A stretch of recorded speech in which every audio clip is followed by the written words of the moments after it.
everybody.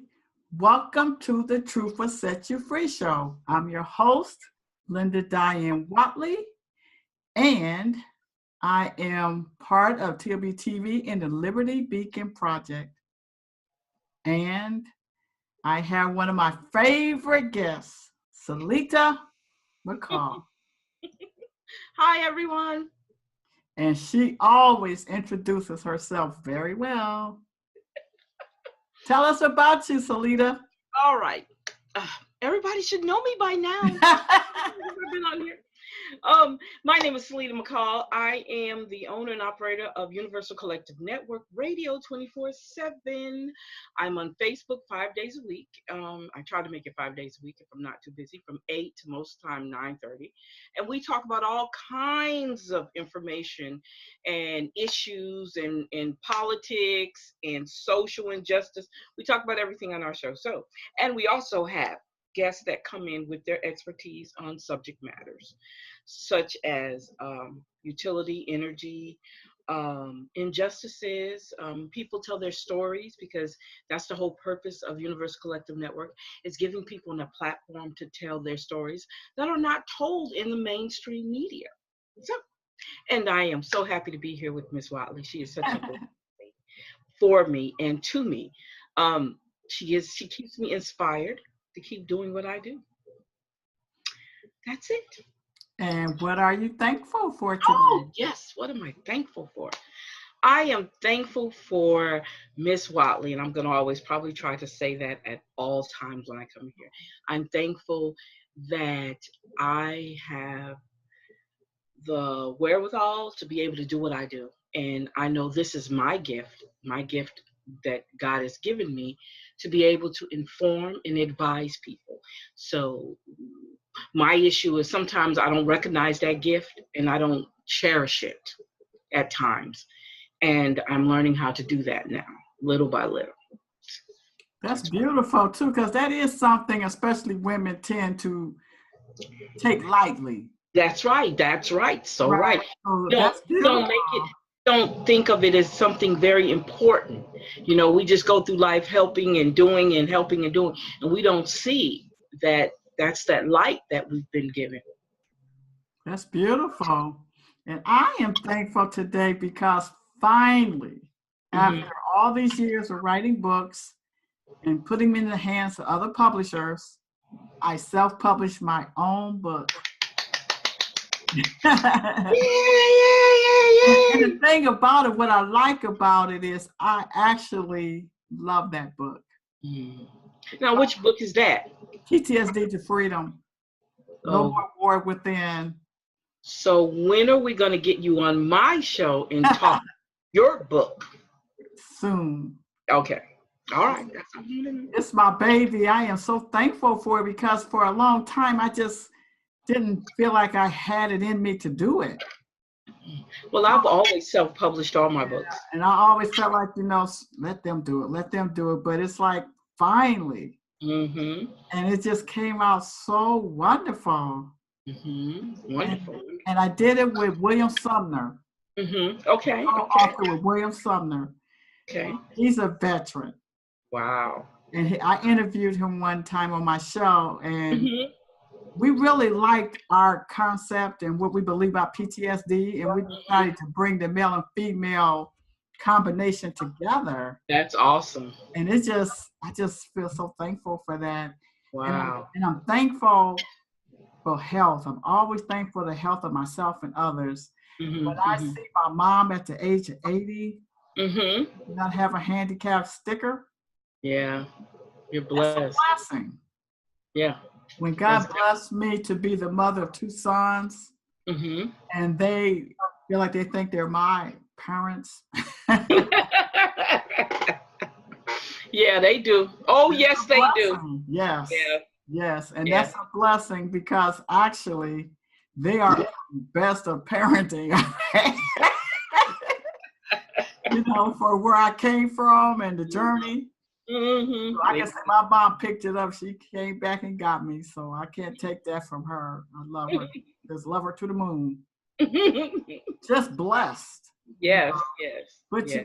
Celeta, the thing that's really baffling with me today, Mm-hmm. last time we talked and the time before we had talked, there were shootings.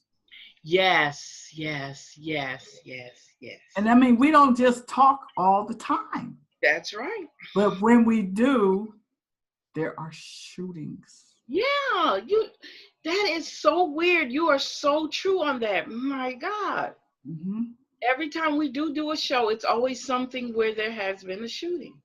Mm. And the sad thing about it is, innocent people are Mm-hmm. dying Exactly. in America. Mm-hmm. Innocent children. They can't even go to school in peace. Yes. Their parents can't work in peace until they know their child is home from school. Exactly. Exactly. You're What right. what is our government doing about anything? Well, our government is right now is trying to stay out of jail. So they don't really pay attention to what's going on. And what's so interesting about that situation is my nephew and his children, well, his wife let us know that they didn't live far from that shooting. I mean, the kids were attending a school not far from where that happened at. They live in Texas. I think they live in Missouri. Yeah, Missouri City, Texas. And the school that they attend was not far from that school where that happened at. So it's interesting in how close to home. And see, what's crazy about Texas, I was reading up on Texas, and they have no gun laws. They don't have to register their guns. They don't have to um, the where they buy the guns from, where they purchase a gun from. They don't have to keep the sales slip. They don't have to do any of the things that would make the gun traceable. They can buy a gun anywhere. And Texas is a big, big state that truly believes that you can carry your guns anywhere. They have an open carry law. They have everything is free, like Wild Wild West is basically how Texas is ran. And now all of a sudden, now it's becoming to be a concern. Um, but NRA has been buying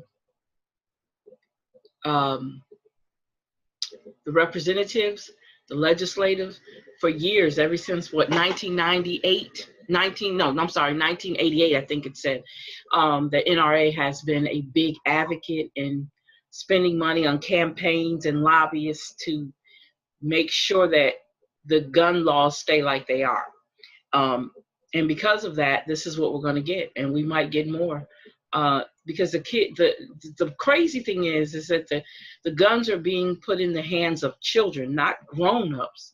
It's children that are being targeted and that are turning their schools into hunting grounds and grave sites. War zones instead of the grown-ups doing it. So that means that there's a certain control not in place. According to what is said about the father of the young man, the terrorist, because he is what you call a domestic terrorist, he claimed he didn't know his son had the guns, but the guns were in the house. So you don't know what your child's doing. He's in your house. Again, they raise their children a little bit different than we do because we go in rooms. You don't close doors. You don't lock stuff up. Some of us, not all of us. And a lot of people don't go in and out of your house. I don't know what the situation was with the young man. They really didn't go in detail why he did it, I think. Or I just didn't read why he did it. But it's just amazing how these young white boys are doing this. This is not young black boys that are killing each other. And that was one of the questions that were raised was, why is it that we're not doing it and they're doing it? Because we were raised differently, I think. And not to say that one of our kids won't get spastic and do something like that, but I think it's the way that our children are wired. I really believe that. I believe they're wired differently. And that's the reason why you don't see us doing mass shootings, okay? You're not going to see that. too much. We haven't seen it yet. Only time we've seen it is when the young boy, that was in Texas, where he shot the cops. If I'm not mistaken, that's the only time that happened. That happened in Texas too, as a matter of fact. And they said they killed him. I don't know. You know me and my conspiracy with a lot of stuff. We're not going to go there today. But yeah, so, and you know what's fascinating to me is when they interview the survivors. Do you notice how the survivors sound like actors? Okay. When you get a chance, go watch some of the newsreels, and you know me, and how they're talking to people. These people are not, when you're emotional about things, something just happened, it takes something out of you. So you're not able to stand in front of no microphone and talk like me and you are talking. I was looking at this one young white boy, and he's not even fazed about what just happened. You know what I'm saying? I would be shocked. So what's happening is we're desensitizing our children to violence with the games that they play, with the things that we show them on television. They're becoming desensitized. So when an event like this happens, it's like, okay. So you don't think he was in shock? No, I don't think he was in shock. That's just my opinion. That's just my opinion. And the reason why I say that is because I'm thinking if you were in shock, what could you say? And if you have any emotions about you, your emotions would show first. Even if you were in shock, some type of emotion. He was acting like he was talking about a baseball game or something. So, and I look at that and I'm like, okay, did he just have a traumatic thing happen to him?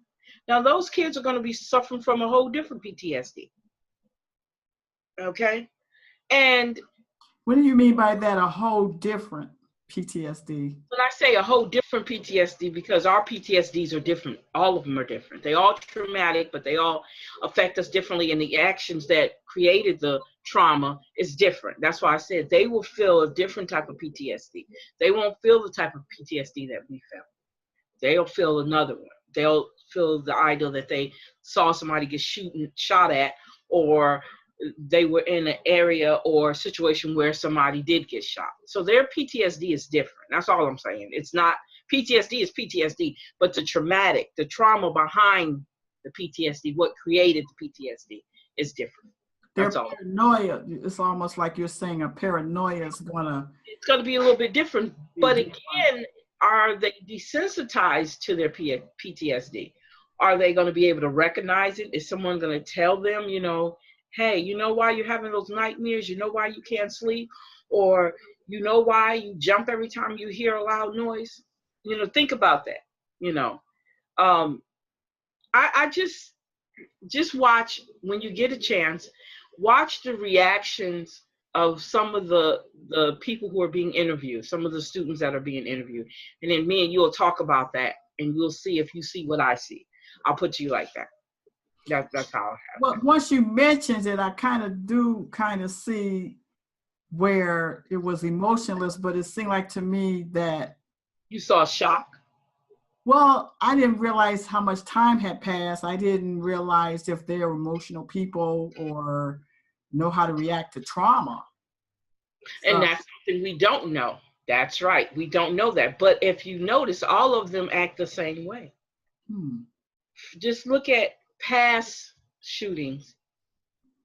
I would be crying. I would be scared. And I would say, look, I don't want to talk right now.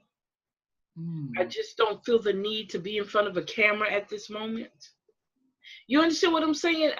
Maybe that's just me. But then too, it's like, when I look at what's happening, one of the things that, I always go back to childhood, how a person grows up and becomes individuals. And I feel that everybody, to a certain extent, suffers from attention deficit, where when they was a child, they had excessive attention.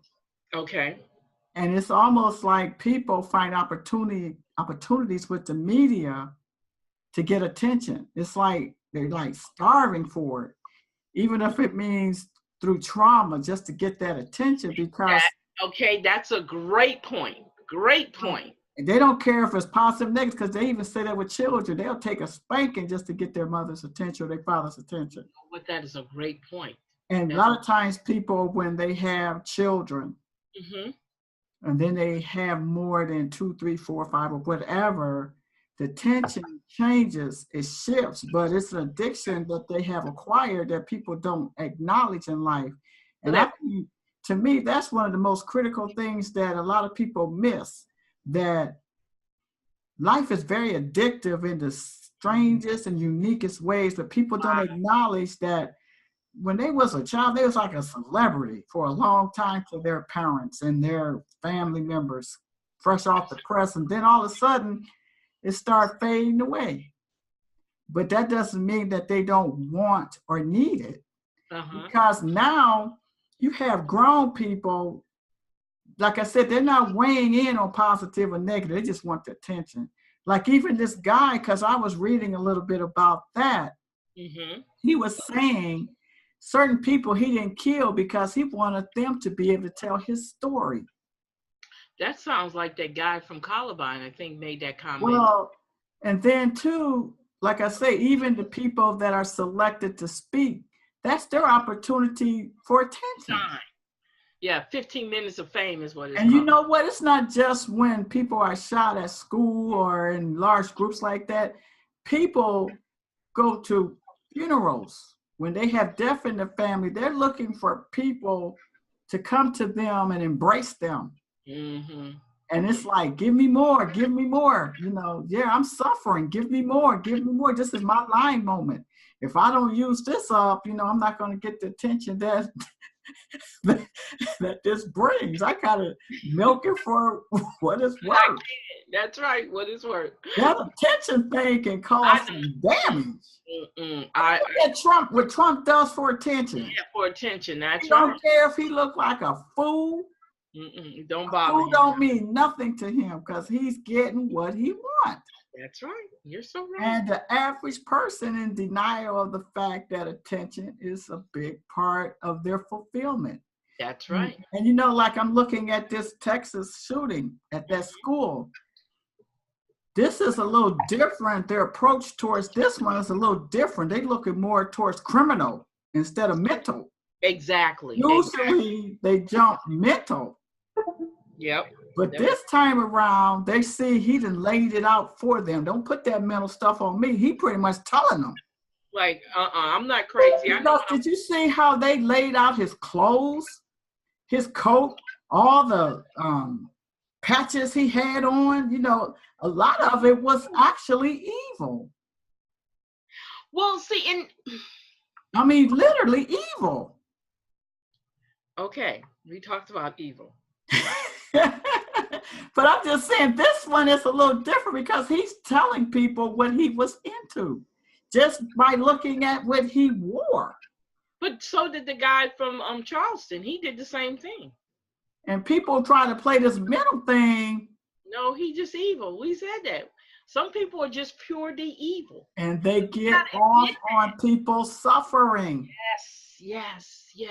That's where your serial killers. That's where your serial killers come from.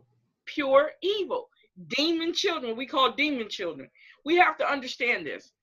Everybody is not perfect. Everybody is not going to be good. That's why our prisons are filled with some innocent and some people that they enjoy trauma.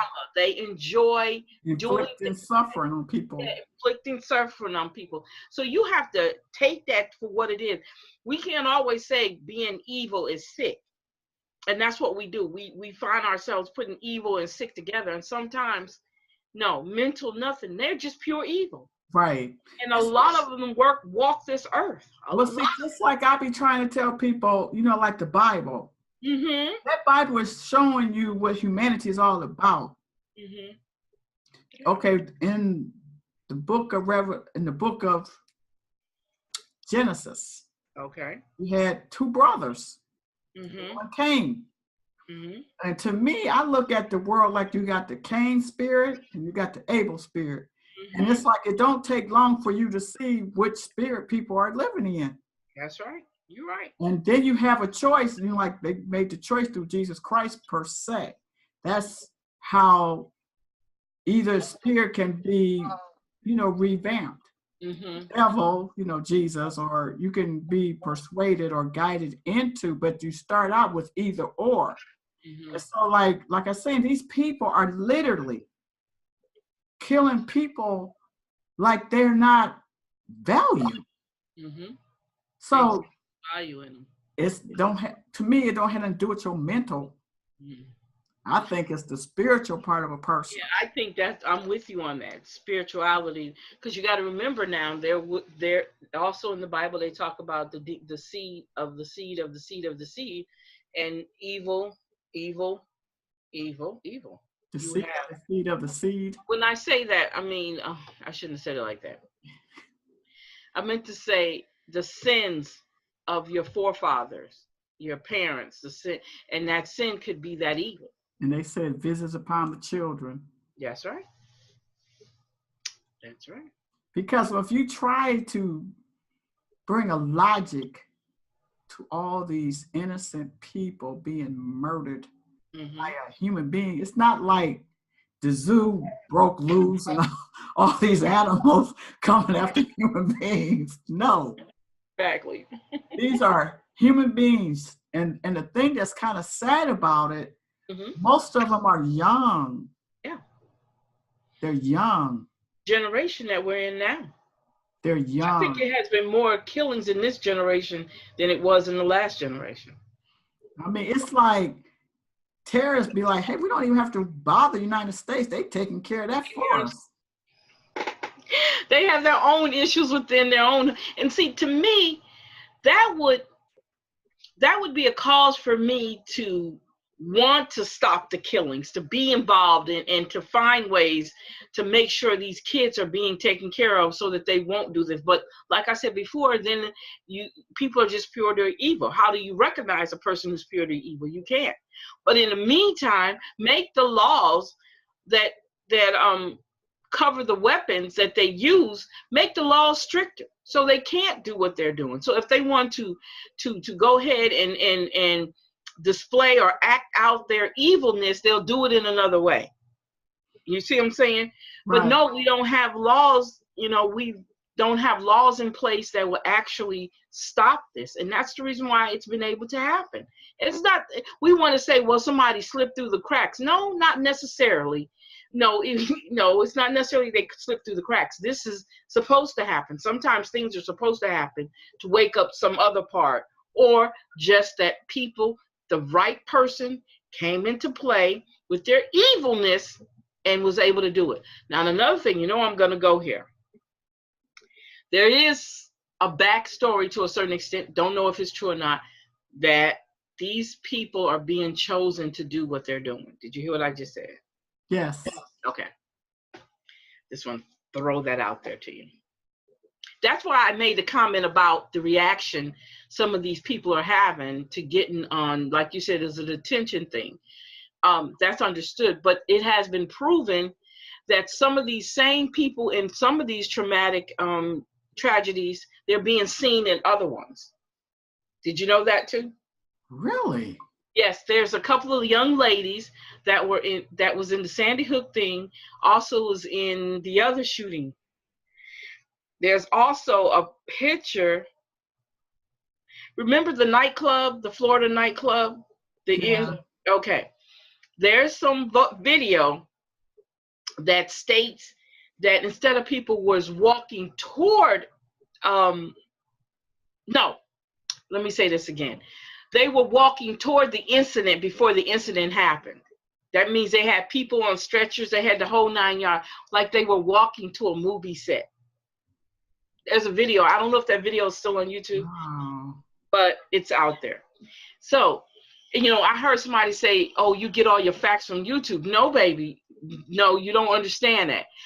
Their facts are not anywhere else. YouTube has allowed people to put those videos up so that we can see what's going on, because there's nowhere else you're going to find those videos. It's just not. So they were talking about how they saw people carrying the people to the incident and not away from the incident. So that's why I talk about the crisis actors. Okay? That's You said crisis actors. they're called, yes, there is a place in Houston, Texas, from what I understand, and this is from somebody who does film work, that there is a place in Houston, Texas, where they actually train people how to be crisis actors. So you're telling me that possibly these murders are taking place to create diversions?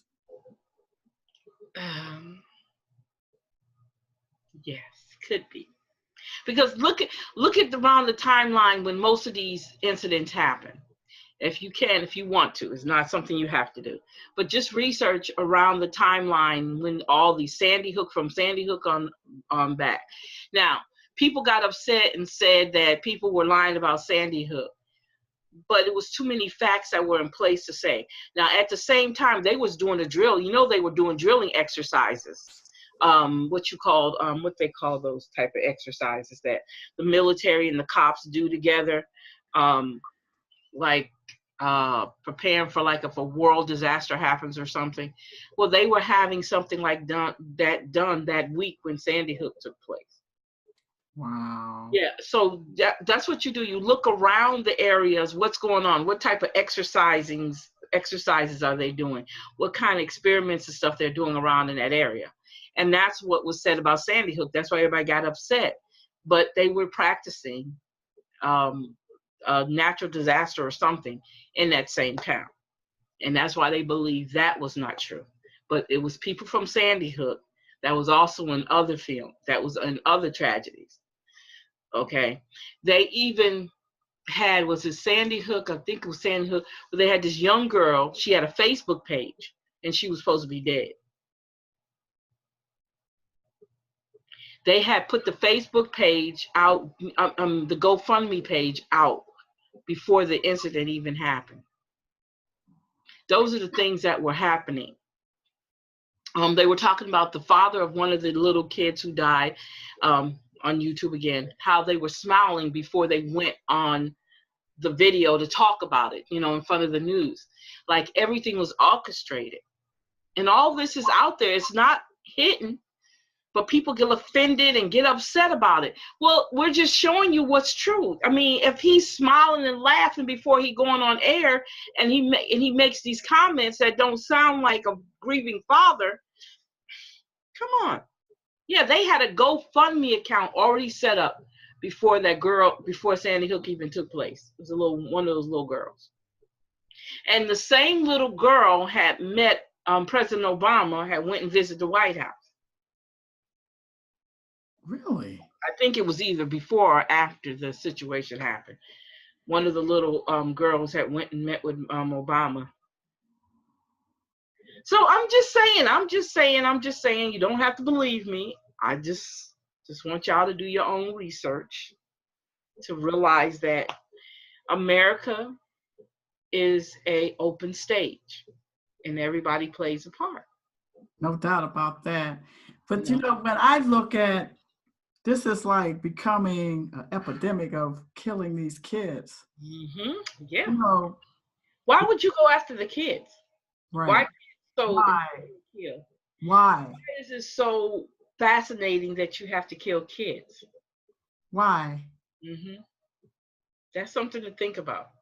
Because kids are dear to our hearts. You got to look at it like that too. Kids, you'll get more sympathy out of you killing a child than you would a human, grown up. It'll touch the heart more. I'm not saying that what I'm telling you is true, and I swear my hand on the Bible. What I'm telling you is this is the information that's out there. Okay, and we need to look at it. Alternative information, that everything is not what we think it is. Well, the thing with me is what I'm beginning to see, because I kind of connect everything together in some kind of way. Mm-hmm. And I go back to how in America, just like that man, he went off on that woman because she was speaking Spanish. Yeah, did you see that? Did you? Oh my God. He's Spanish speaking. That's the crazy thing about it. He's Spanish speaking. But you know what? And see, this is what I'm wondering too about that.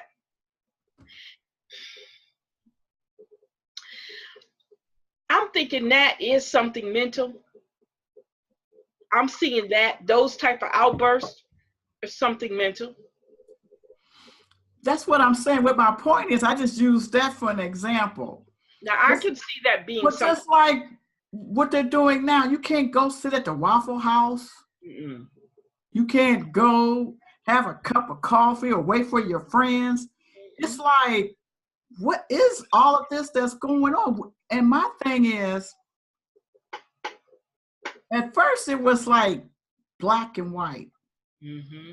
black dying, black not just dying, being killed. Mm-hmm. They were just dying, they were being killed. Exactly. So many different ways, hanging, stabbing, burning, shooting, you name it. It was just so many ways to kill a black person. Mm-hmm. For so many years, there were so many ways, so many years of acceptance of killing black people. Exactly. Okay, we hear about what happened to the Jews. You know, we hear about all these different people that are not white people.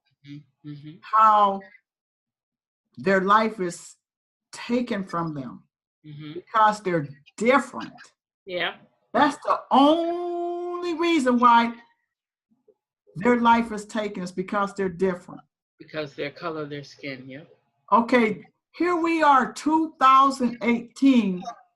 Now, it's not even about gay people. They're free right now. Ain't nobody killing them off like they were doing at one time. But what I'm saying is, because you are different, you can be killed. Or you're an immigrant, you can be taken from your family. You know, so what I'm saying is, it's not even evolving to a better place for humanity. Nope. It looked like it's deteriorating. What is America all about that people think we all that? I mean, we kill our own people. Yeah. They use people when they do for them what they want done. They want to discard them like they're not human beings. Oh, we can pick your cotton, or we can clean your house, or we can take care of your kids, and if necessary, we can breastfeed your children. But then when I'm done with you, I want to kill you. Yeah, I want to do away with you. Now, have you been paying attention to the hangings? There's been 3 hangings. What? A girl just was hung. They had a picture of the guy in Georgia that got hung by a bridge, and then it was the guy they found in the tree. Actually, that's a 4th. They found, I think, 2 guys hung in a park in a tree. So they're hanging us now, and they keep calling it suicide. We don't commit suicide with hanging. But see, that's what my point is. It's nothing changing as far as stopping. It's gotten worse. Yes, and it's like, when you look at the government, when you look at the White House, it really is important. Whoever's ahead of anything, their spirit is loosed on that foundation. That's right. And I mean, the murderous, hateful, and evil that has just been loosed on her remind me of Ghostbusters. But you know what? It's funny that you said that. Because lots of times, exactly what we're watching on TV, that is a reality. This is like Ghostbusters, when they had to build this thing, something really loosed out and take over the world. Then they had to come up with something good to save the world, or it was going to be destroyed. Now, let me say this. Now that you said that, when you get a chance, read up about CERN. Because if you just made a very valid point again. That was almost like CERN. Who? CERN. Remember I told you about CERN? SERN? No. Oh, gosh. I have to go. You have to look that up. CERN is another thing. What does it stand for? Hold up. Let me think about it. Because I don't recall that one. But I'm just saying. I talked to you about CERN. I don't recall you mentioning CERN, unless you was going to close with it and have me do some homework, and I didn't do it. You didn't do your homework. That's what it was. I didn't do my homework. But I'm just looking at this thing. This is some bizarre stuff going on. And I mean, immigrants are just being torn apart from their families, and they build a foundation that's solid here. Mm-hmm. You know, everybody is not everything that pertains to the lower side of existence, but yet you're being treated that way. Exactly right. It's right. So what is America really all about? Mm-hmm. What is America really all about? It's scary. It says the name CERN is derived from the acronym for the French Conseil Européen pour la Recherche Nucléaire, or European Council for Nuclear Research. That's what it is. It's a provisional body founded in 1952 with the mandate of establishing a world-class fundamental physics research organization in Europe. At that time, pure physics research concentrated on understanding the inside of an atom, hence the word nuclear. Today, our understanding of matter goes much deeper than the nucleus, and CERN's main area of research is particle physics, the study of the fundamental constitutions of matter and the forces acting between them. Because of this, the laboratory operated by CERN is often referred to the European Laboratory for Particle Physics. Now, what I want you to do is I want you to go to YouTube and look the word CERN, look up the videos for CERN, and you'll see where they originated, where it all originated from. And what it did was, it's got this thing called the Hydra glider. Yeah. And what it does is this big instrument breaks up atoms into particles. It wanted to see if you could actually break up an atom. So what it does is it explodes atoms into the air. Well, what they're saying now is that it's trying to, this is where, CERN is where this thing is located. It's in Switzerland, this big atom gun. Okay, I'm going to call it an atom gun. And it's breaking up particles. Well, it's trying to, you know, antimatter is dark matter, right? So what they're saying is they're trying to dig deep down in the earth. Yeah, I remember that. Okay. So the more you dig deep down in the earth, they're saying they're releasing these dark demon spirits. Oh, I'm saying gases. Yeah, gases, but these dark, because you got to remember, where do our spirits go? Especially if you bad, you go to hell, right? So they're saying they're trying to, why are they doing it? I don't know why they're so fascinated with darkness and trying to release these demons or whatever, and that's what they're saying is happening. And what it is they're not telling the truth about how many times they use that gun, Hydra collider. They're not, collider is what it is. They're not telling the truth how many times they bust up these atoms. But they're doing it at our White House. They're doing it all the time. They're doing it at our White House. Yes, they're doing it all the time, and we don't know they're doing it. They're saying the last time it happened, a scientist died, and it was not too long ago that they've done it. So, and people, anybody, there's been people that they've proved that work with people who are who work with CERN have actually died. You know what that reminded me of when they made that movie? I think it was called Poltergeist. Yeah, okay, Poltergeist. They said all the people in that cast just about died. Mm-hmm. Because yes, it sure did. You're right. They woke up some rituals. Yes. Or something they did that took them into the dark side of life. People don't want to believe that. They want to believe God. They want to believe in God, and nothing wrong with that. But they don't want to believe that there are some demons that are roaming the earth right now. The White House. You know, more and more, if you notice, a lot of the TV shows now are gothic, darkness, and vampires. Dead and vampires. Yeah, if you notice, that's what a lot of the shows have turned to. Now, if you're promoting that means you're giving that spiritual demon power.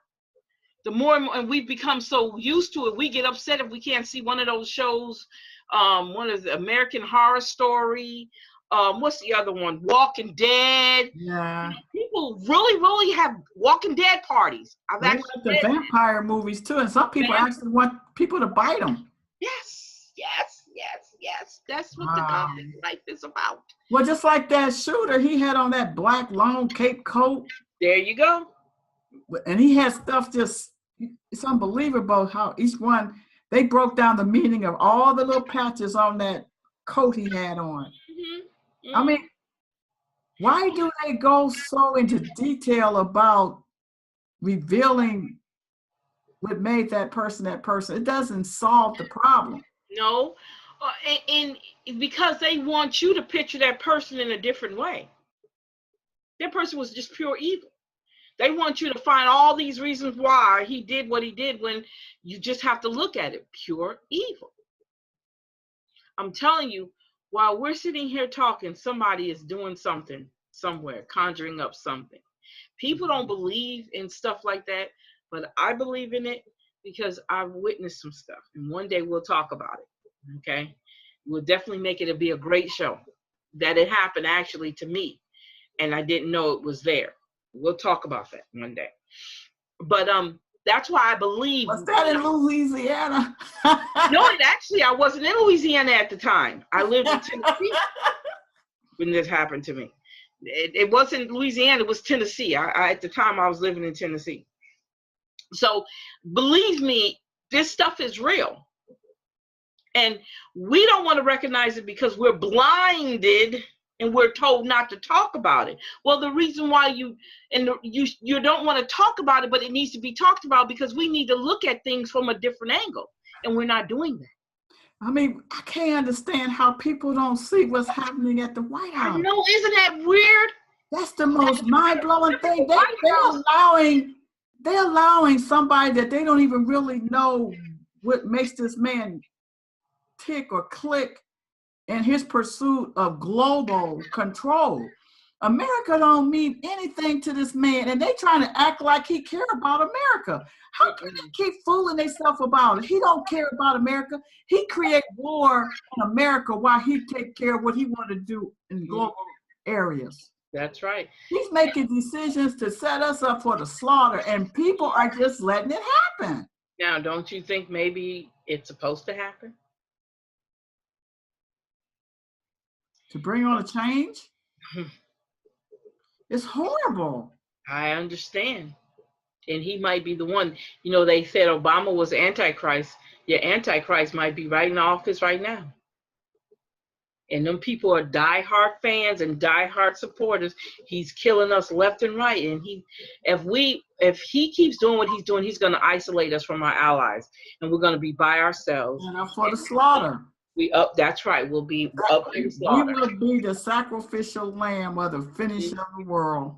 Mm-hmm. It's almost like we're the sacrificial lamb. Well, that's how. Then too, not only that though, America deserves some punishment. Yeah. Because America. But we don't want to be part of that punishment. I don't care what anybody say. America got a horrific evil side. Yes. I don't care how much they play us up. Well, again, let's talk when we go back to spirituality. When we go back to you saying a lot of this is spiritual. It is a spiritual warfare. And you got to remember our ancestors. You got to remember they're walking, some of them they wide awake and they walk in the land. They walk in the land. This land is built on blood and sacrifice of blacks and Indians. We have to look at that. Okay?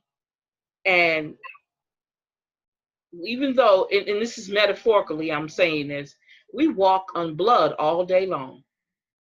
All through this United States, we're walking on blood. Because there's not one state in the United States that was not touched by some type of murderous killing of innocent people. Not one part of the 50 states you can exclude it from something tragic, something traumatic, something devastating that hasn't happened. And it wasn't by weather, it was by human hands. These people came over here already evil. And they proved that. So we walk on blood of our ancestors, of others' ancestors every day. And then, like as far as when you talk about black and white, because that tends to be America. Even though there's Indians and other foreigners here, but it seems to always come down to black and white. I have actually met some beautiful white people that has made pivotal uplifting in my life and the life of people I care about.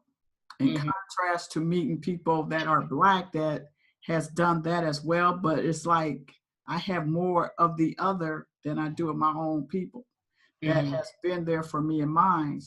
So that right there is strengthening for me to realize that, you know, everybody is not that dark spirit in that certain race or nationality you want to call it. That's the sad part, because I have met, you know, like white people who are ashamed of what they know of their people. And I have that tendency sometimes, even with my people, but I also praise them for a lot of great things. So it's like you have that combination of things of reality. But at the end of the day, it's like if you don't have those personal experiences, you don't see those people any other way.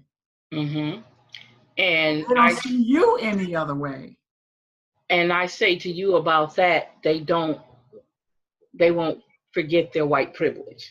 I'm gonna say that because I have, like I say, I have Black friends, I have white friends, but they don't forget. They might not present that to you, but it is a undercurrent of white privilege that you don't have. And we can be friends with them all day long. There was times when I didn't have no Black friends, I had white friends. But I do recognize, I dated white and Hispanic and Indian and Mexican. I know Filipino. So they never forget their white privilege. They might not show you their white privilege, but they never forget their generational white privilege that they. What you mean by they never forget? They know you and that person can walk in somewhere. Automatically, they know where their attention is going to go. It's not going to go on you. It's going to go on them. And are they going to say, hold up, wait a minute. My friend was standing here first. Go ahead and take care of them. No. My order is, this is what I asked for. Oh, then now you can take care of her. You know why I know that's true? Because it's happened to me when I go places with my white friends. They'll talk to her first and then talk to me. She knows it. She knows. She's like, oh, no, she came here first. Do you feel like you have a true white friend? Oh, I think we have a friend that we have an understanding. But do you feel like you have a true white friend? I'll say it like this. I'll say an associate, because I won't always say a friend. Well, see, you have to understand, if a person recognizes that about them, then they can be your friend. You can be a friend with somebody like that. There's nothing wrong with it. But don't try to hide it and conceal it and pretend like it's not there. She lets me know it's there. And me and her, we have. I can't comprehend what you mean by recognize that they have it and they make sure you know it. I don't. No, because you have to understand, that's the type, when I talk to her, she knows. But the thing is with her is, she also has, her daughter is mixed. So she understands both sides, but she doesn't forget that. What you saying, that they use it? What are you saying by forget? I mean, like. Yes, they use it. What? But wouldn't you use it if you had it? No, not necessarily. Not when I'm pretending that I'm all about you. I'm not going to use it. Why would I use it if I'm pretending I'm your friend and I understand what white privilege is? Why would I use it in front of you if you're my Black friend? I'm trying to comprehend that, because I don't get that one. That's a whole nother show. We'll talk about white privilege. We'll sit down and actually talk about what white privilege is so you can understand it. I'm not going to say that all white people are bad.